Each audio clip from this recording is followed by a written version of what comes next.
Olá, seja muito bem-vindo ao Minuto Fé e Palavra. Hoje nós vamos refletir sobre uma das verdades mais lindas e libertadoras do Evangelho, a graça de Deus. E antes da leitura, é importante entender o contexto. Paulo escreve a carta aos Efésios para lembrar os cristãos de quem eles eram antes de Cristo e de quem eles se tornaram agora. Ele mostra que a salvação não começa no esforço humano, mas no amor e na iniciativa de Deus. Agora vamos ler juntos Efésios capítulo 2, versos 1 a 9. Vocês estavam mortos em suas transgressões e pecados, nos quais costumavam viver quando seguiam a presente ordem deste mundo, e o príncipe do poder do ar, o espírito que agora está atuando nos que vivem na desobediência. Anteriormente, todos nós também vivíamos entre eles, satisfazendo as vontades da nossa carne, seguindo seus desejos e pensamentos. Como os outros, éramos por natureza merecedores da ira. Todavia, Deus, que é rico em misericórdia, pelo grande amor com que nos amou, deu-nos vida com Cristo, quando ainda estávamos mortos em transgressões. Pela graça vocês são salvos. Deus nos ressuscitou com Cristo e com Ele nos fez assentar nos lugares celestiais em Cristo Jesus, para mostrar nas eras que hão de vir a incomparável riqueza de sua graça, demonstrada em sua bondade para conosco em Cristo Jesus. Pois vocês são salvos pela graça, por meio da fé, e isto não vem de vocês, é dom de Deus, não por obras, para que ninguém se glorie. Efésios capítulo 2, versos 1 a 9. Que texto forte e ao mesmo tempo tão cheio de esperança. Paulo começa dizendo algo que pode soar pesado. Vocês estavam mortos em suas transgressões e pecados. E aqui está um ponto importante. Ele não diz que estávamos doentes, fracos ou perdidos apenas. Ele diz mortos. Isso significa que o Evangelho não é sobre Deus ajudar pessoas boas a serem melhores. O Evangelho é sobre Deus ressuscitar pessoas que não tinham como se salvar sozinhas. E o mais interessante é que Paulo não para na tragédia do pecado. Ele usa uma palavra que muda tudo. Todavia. Essa palavra é como uma porta se abrindo no meio da escuridão. Todavia, Deus. E quando o texto diz todavia Deus, é porque a esperança entrou na história. Vamos refletir em 3 pontos centrais desse texto. Primeiro, a graça nos mostra a realidade. Sem Cristo, estávamos mortos. Paulo descreve nossa antiga condição. Vivíamos seguindo o curso deste mundo, presos em desejos e pensamentos que nos afastavam de Deus. E isso é duro, mas é necessário entender. Porque enquanto alguém acha que só precisa de um empurrãozinho espiritual, essa pessoa não entende o que é a cruz. A Bíblia não diz que a humanidade está apenas confusa.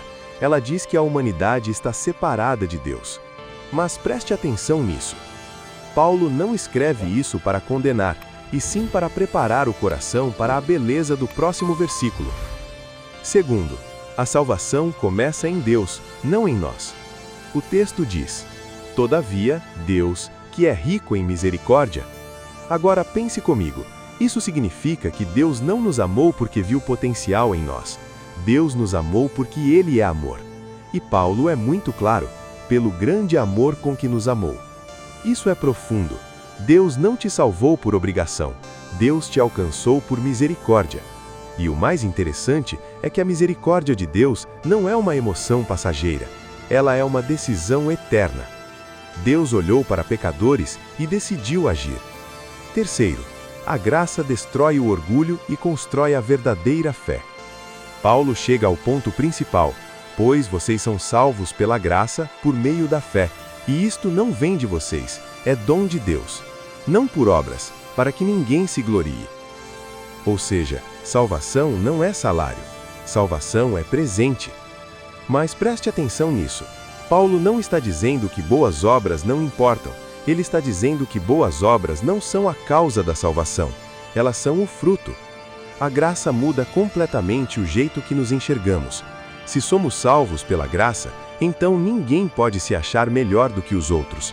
Ninguém pode se desesperar achando que não tem jeito. Ninguém precisa carregar culpa como se Cristo não tivesse pagado o preço. A graça humilha o orgulho, mas consola o coração quebrado. E talvez hoje você esteja vivendo com um peso enorme, tentando provar para Deus que você merece ser amado.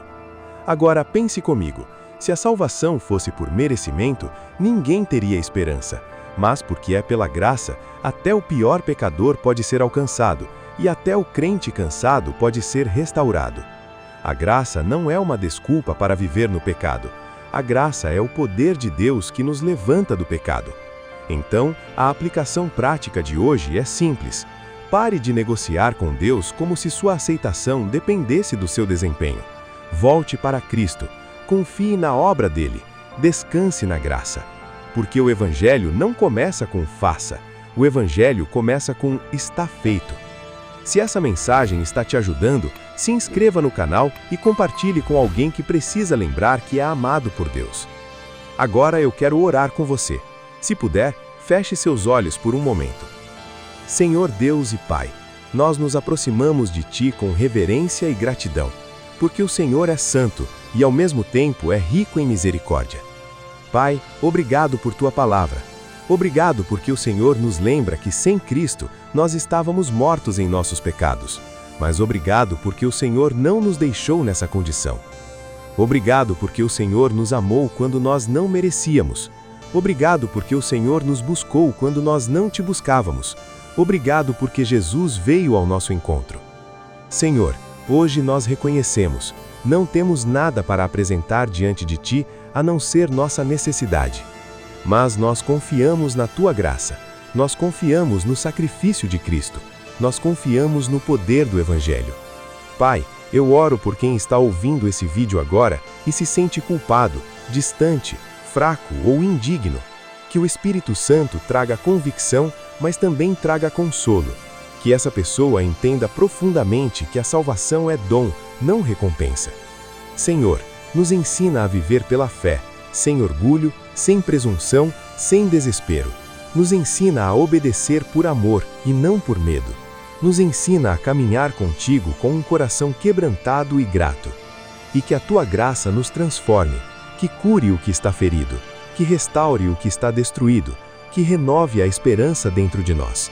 Nós entregamos nossa vida a Ti novamente e declaramos: somos salvos pela graça por meio da fé em Cristo Jesus.